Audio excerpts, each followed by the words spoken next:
سورہ ہود کا آغاز ہے. یہ 11ویں پارے کا آخری رکوع ہے. سورہ ہود مکی صورت ہے. حضرت امام حسن اور حضرت اکرمہ اور دیگر مفسرین نے فرمایا کہ اس سورہ مبارکہ میں ایک آیت وَأَقِمِ الصَّلَاةَ طَرَفَيِ النَّهَارِ یہ مدنی آیت ہے. اس کے علاوہ پوری سورت مکی ہے، یعنی ہجرت سے پہلے نازل ہوئی.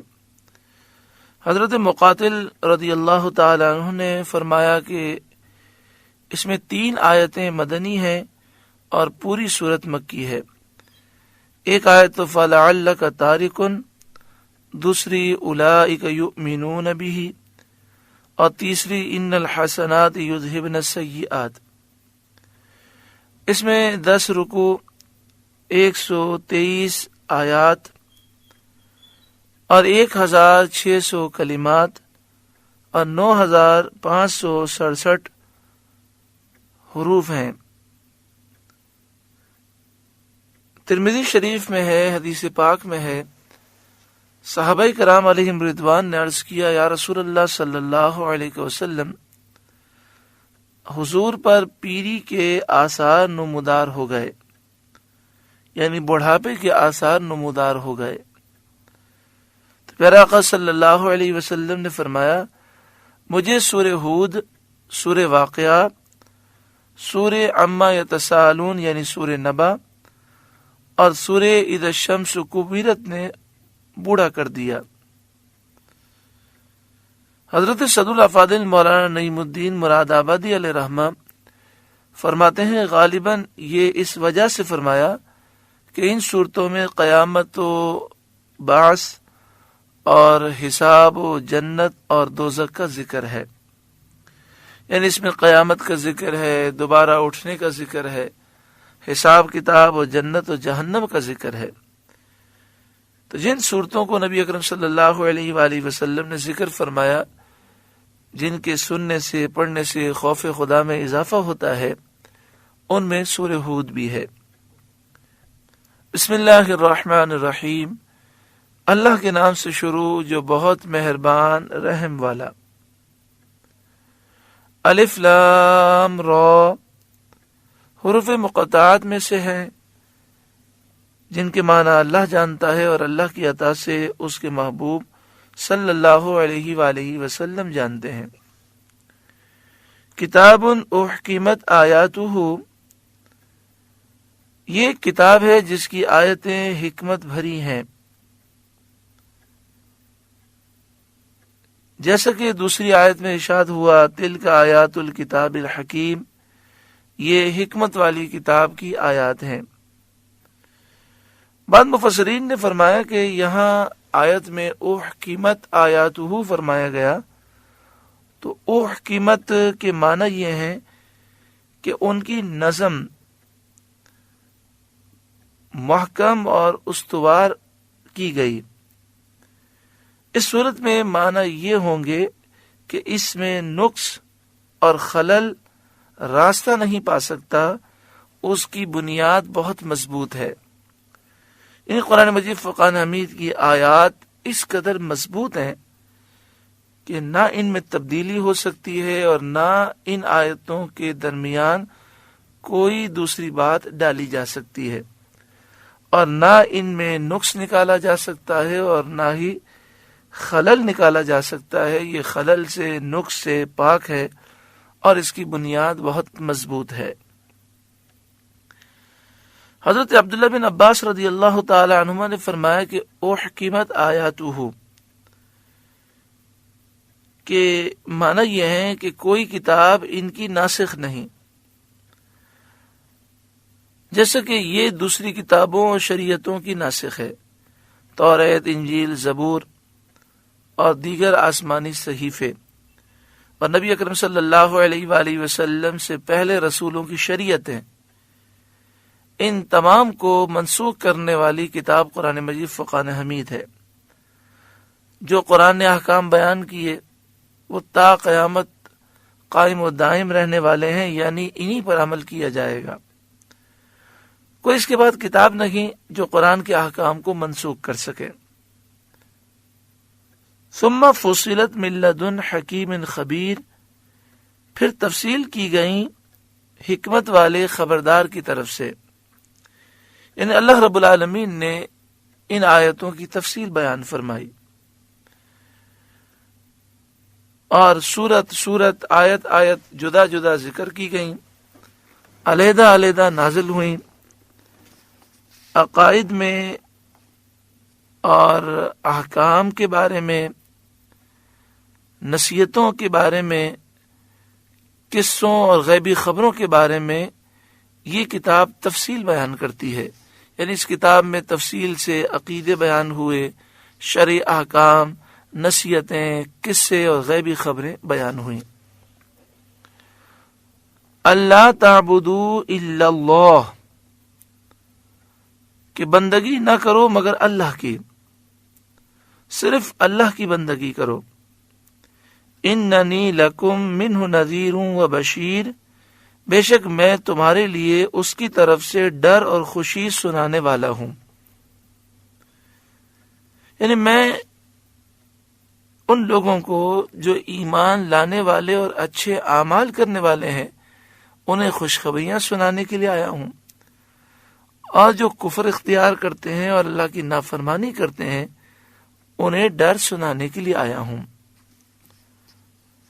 وَأَنِ اسْتَغْفِرُوا رَبَّكُمْ، اور یہ کہ اپنے رب سے معافی مانگو، استغفروا، استغفار کرو، معافی مانگو اپنے رب سے، ثُمَّ تُوبُوا إِلَيْهِ، پھر اس کی طرف توبہ کرو، یعنی سچے دل سے توبہ کرو، معافی مانگو۔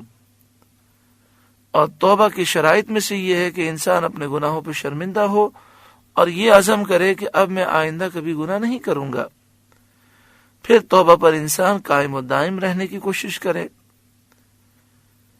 تو آگے فرمایا جا رہا ہے کہ جب تم یہ کرو گے تو تمہیں کیا نعمتیں ملیں گی؟ یمتعکم متاعا حسنا الی اجل مسمی،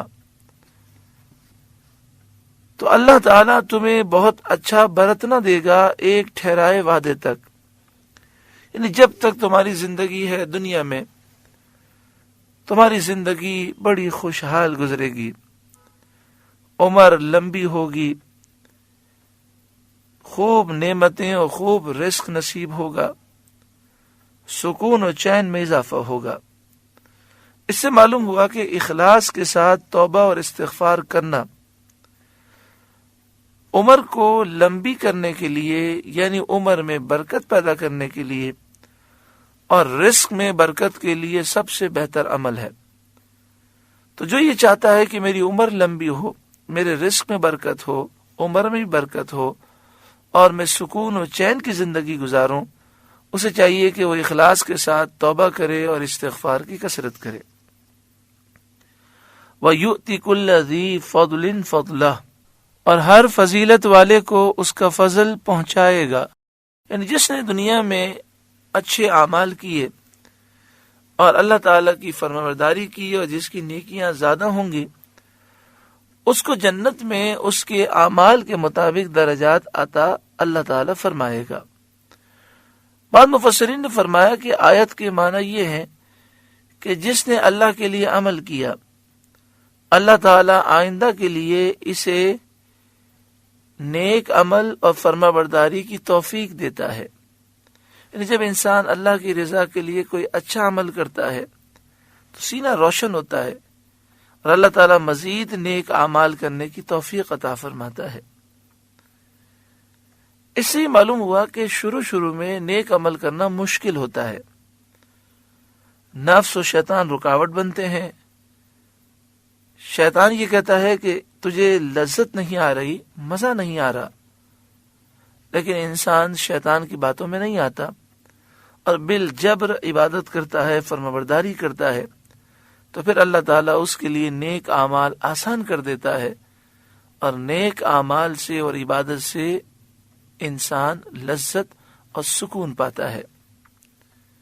وَإِن تَوَلَّوْا، اور اگر منہ پھیرو، فَإِنِّي أَخَافُ عَلَيْكُمْ عَذَابَ يَوْمٍ كَبِيرٍ، تو میں تم پر بڑے دن کے عذاب کا خوف کرتا ہوں، یعنی میں قیامت کے دن کے عذاب کا خوف کرتا ہوں۔ إِلَى اللَّهِ مَرْجِعُكُمْ، تمہیں اللہ ہی کی طرف پھرنا ہے، آخرت میں وہاں نیکیوں اور گناہوں کی جزا و سزا ملے گی۔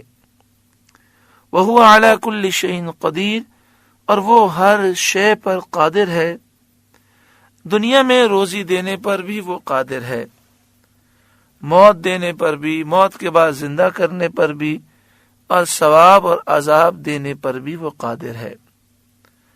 الا انہم یثنون صدورہم، سنو وہ اپنے سینے دوہرے کرتے ہیں، لیستخفوا منہ، تاکہ اللہ سے پردہ کریں۔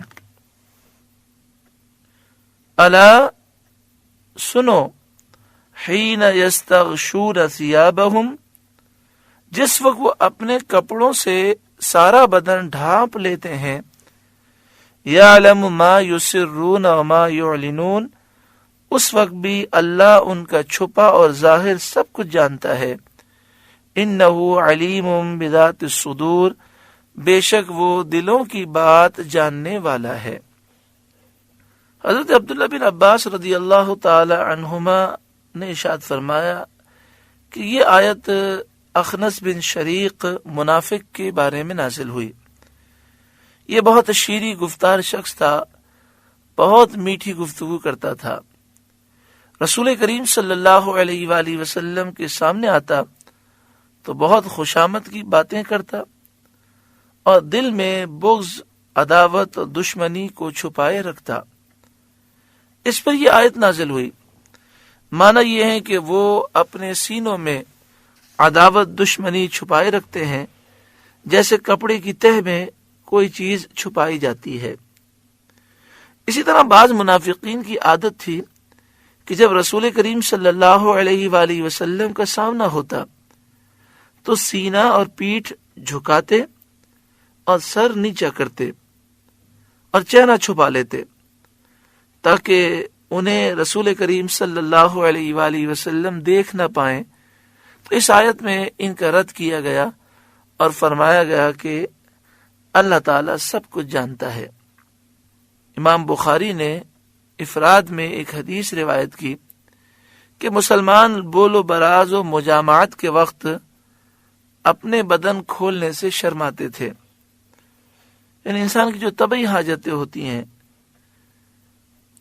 اس وقت جب وہ واش روم میں جاتے تو انہیں شرم آتی اپنا بدن کھولتے ہوئے۔ ان کے حق میں یہ آیت نازل ہوئی کہ اللہ سے بندے کا کوئی حال چھپا ہی نہیں ہے، لہٰذا چاہیے کہ وہ شریعت کی اجازتوں پر عامل رہیں۔ جب شریعت نے اجازت دی ہے تو اس میں پریشان ہونے والی کوئی بات نہیں۔ انہ علیم بذات الصدور، بے شک وہ دلوں کی بات جاننے والا ہے۔ اللہ رب العالمین کا فضل ہے، 11واں پارہ مکمل ہوا۔ اللہ تعالیٰ قرآن پاک کے نور سے ہمارے قلوب کو روشن منور فرمائے۔ 12ویں پارے کا آغاز ہے۔ اللہ رب العالمین نے ارشاد فرمایا وَمَا مِن دَابَّةٍ فِي الْأَرْضِ إِلَّا عَلَى اللَّهِ رِزْقُهَا، اور زمین پر چلنے والا کوئی ایسا نہیں جس کا رزق اللہ کے ذمہ کرم پر نہ ہو۔ یعنی زمین پر جتنے جاندار ہیں اللہ تعالیٰ اپنے فضل سے ہر جاندار کے رزق کا کفیل ہے۔ ہر جاندار کی پیدائش سے پہلے اس کا رزق لکھ دیا گیا، اور جو رزق لکھا گیا ہے وہ رزق اللہ تعالیٰ اس جاندار کو ضرور پہنچائے گا۔ لہذا انسان کو چاہیے کہ اللہ کے حکم کے مطابق رزق کے لیے کوشش ضرور کرے، لیکن اطمینان رکھے، ٹینشن اور فکروں سے اپنے آپ کو برباد نہ کرے، کیونکہ ٹینشن انسان کی طبیعت کو خراب کر سکتا ہے مگر رزق میں اضافے کا باعث نہیں ہے۔ تو انسان کو چاہیے کہ وہ اللہ پر بھروسہ کرے، کوشش اپنی جاری رکھے اور اس بات پہ یقین رکھے کہ جتنا میرے نصیب میں لکھا ہے وہ ضرور ملے گا۔ اللہ تعالیٰ سے دعا کرے کہ اللہ تعالیٰ اس روزی کو آسانی سے آپ کمانے میں کامیاب ہوں، اللہ آسانی فرمائے اور اس میں برکت عطا فرمائے۔ دوسری بات یہ کہ رزق جتنا مقرر ہے وہ ضرور ملے گا، لیکن جنت اسے ملے گی جس سے اللہ راضی ہوگا۔ تو اصل فکر اس بات کی ہونی چاہیے کہ میں نے اپنے رب کو راضی کیا یا نہیں۔ وَيَعْلَمُ مُسْتَقَرَّهَا وَمُسْتَوْدَعَهَا، اور جانتا ہے کہ کہاں ٹھہرے گا اور کہاں سپرد ہوگا۔ یعنی اللہ تعالی ہر جاندار کی رہنے کی جگہ کو جانتا ہے کہ دنیا میں ہر جاندار کہاں کہاں رہے گا۔ اللہ تعالیٰ یہ بھی جانتا ہے کہ 1 منٹ وہ کہاں قیام کرے گا، 1 سال کہاں قیام کرے گا، ہر بات کو جانتا ہے، اور کہاں سپرد ہوگا۔ اس سے مشہور قول کے مطابق مدفن ہے، یعنی مرنے کے بعد انسان کہاں دفن ہوگا، یا مرنے کے بعد اس کی لاش کہاں ہوگی، پانی میں ہوگی، زمین میں ہوگی، تو کس مقام پر ہوگی، اسے موت کس مقام پر آئے گی۔ کلن فی کتاب مبین، سب کچھ ایک صاف بیان کرنے والی کتاب میں ہے، یعنی لوح محفوظ میں ہے۔ مفسرین نے اس پر سوال اٹھایا کہ لوح محفوظ میں اللہ تعالیٰ نے ساری چیزیں لکھی، تو اللہ تعالیٰ تو ہمیشہ سے جانتا ہے کہ کس کے ساتھ کیا ہوگا، تو پھر اللہ تعالیٰ نے لوح محفوظ میں ان کو کیوں لکھا؟ ہم لکھتے ہیں تو اس لیے کہ کہیں بھول نہ جائیں، اللہ تعالیٰ تو بھولنے سے پاک ہے، تو پھر لوح محفوظ میں کیوں لکھا گیا؟ تو مفسرین نے فرمایا کہ یہ اللہ کے نیک بندوں کے لیے لکھا گیا۔ جب جب اللہ تعالیٰ چاہتا ہے اللہ کے نیک بندوں پر لوح محفوظ منکشف ہو جاتی ہے، اور وہ لوح محفوظ میں لکھا وہ پڑھتے ہیں، اور وہ مستقبل کی بہت ساری باتوں کو جانتے ہیں۔ جیسے سرکار دو عالم صلی اللہ علیہ وآلہ وسلم نے اللہ کی عطا سے بے شمار غیب کی خبریں اپنی امت کو عطا فرمائیں۔ وَهُوَ الَّذِي خَلَقَ السَّمَاوَاتِ وَالْأَرْضَ فِي 6 أَيَّامٍ، اور وہی ہے جس نے آسمانوں اور زمین کو 6 دن میں بنایا۔ وَكَانَ عَرْشُهُ عَلَى الْمَاءِ، اور اس کا عرش پانی پر تھا، یعنی عرش کے نیچے پانی کے سوا اور کوئی مخلوق نہ تھی۔ اس سے یہ بھی معلوم ہوا کہ عرش اور پانی آسمانوں اور زمینوں کی پیدائش سے پہلے پیدا فرمائے گئے، یعنی سب سے پہلے عرش کو اور پانی کو بنایا گیا، پھر آسمان اور زمین کی پیدائش ہوئی، اور عرش سے اور پانی سے بھی پہلے لوح محفوظ اور قلم کو بنایا گیا، اور اس سے بھی پہلے سب سے پہلے سرکار دو عالم صلی اللہ علیہ وآلہ وسلم کے نور کو پیدا کیا گیا، جیسا کہ صحیح احادیث طیبہ میں موجود ہے، اور کئی محدثین نے اس بات کو روایت فرمایا۔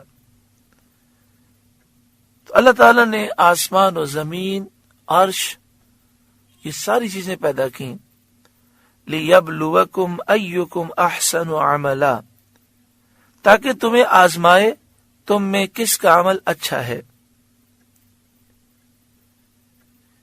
یعنی آسمان و زمین اور ان کی درمیانی کائنات کو اللہ نے پیدا کیا، جس میں اے لوگوں تمہارے لیے نفع کی چیزیں ہیں، تمہاری مصلحتیں ہیں، تمہارے فائدے کی چیزیں ہیں، تاکہ اللہ تمہیں آزمائش میں ڈالے، اور یہ ظاہر ہو کہ کون شکر گزار ہے، متقی فرمانبردار ہے، اور کون برے کام کرنے والا ہے۔ وَلَئِن قُلْتَ، اور اگر اے محبوب آپ فرمائیں، إِنَّكُمْ مَبْعُوثُونَ مِن بَعْدِ الْمَوْتِ، اے لوگوں بے شک تم مرنے کے بعد اٹھائے جاؤ گے، لَيَقُولَنَّ الَّذِينَ كَفَرُوا، تو ضرور بضرور کافر کہیں گے ان ھذا الا سحر مبین، یہ تو نہیں مگر کھلا جادو۔ یعنی قرآن پاک کو جس میں مرنے کے بعد اٹھائے جانے کا بیان ہے، وہ اس قرآن پاک کو کھلا جادو کہتے ہیں، یعنی نعوذ باللہ من ذالک باطل اور دھوکہ کہتے ہیں۔ وَلَئِنْ أَخَّرْنَا عَنْهُمُ الْعَذَابَ إِلَىٰ أُمَّةٍ مَّعْدُودَةٍ، اور اگر ہم ان سے عذاب کچھ گنتی کی مدت تک ہٹا دیں، یعنی وہ عذاب جس کا وعدہ کیا گیا ہے وہ کچھ سالوں تک نہ آئے اور انہیں مہلت مل جائے، لَيَقُولُنَّ مَا يَحْبِسُهُ، تو ضرور بضرور کہیں گے کس چیز نے اسے روکا ہے، وہ عذاب کیوں نازل نہیں ہوتا، کیا دیر ہے۔ کفار کا یہ جلدی کرنا جھٹلانے کے لیے اور مذاق اڑانے کے لیے ہے۔ الا سن لو، یوم یأتیہم لیس مصروفا عنہم، جس دن ان پر عذاب آئے گا ان سے پھیرا نہ جائے گا، عذاب کوئی ٹال نہیں سکے گا۔ وحاق بہم ما کانوا بہ یستہزئون، اور انہیں گھیر لے گا وہی عذاب جس کی ہنسی اڑاتے تھے، جس عذاب کا وہ مذاق اڑاتے تھے وہی عذاب انہیں گھیر لے گا۔ سورہ ہود کا پہلا رکوع مکمل ہوا۔ اللہ رب العالمین نور قرآن پاک سے ہمارے قلوب کو روشن منور فرمائے اور ہمیں عمل کی توفیق عطا فرمائے۔ اللہ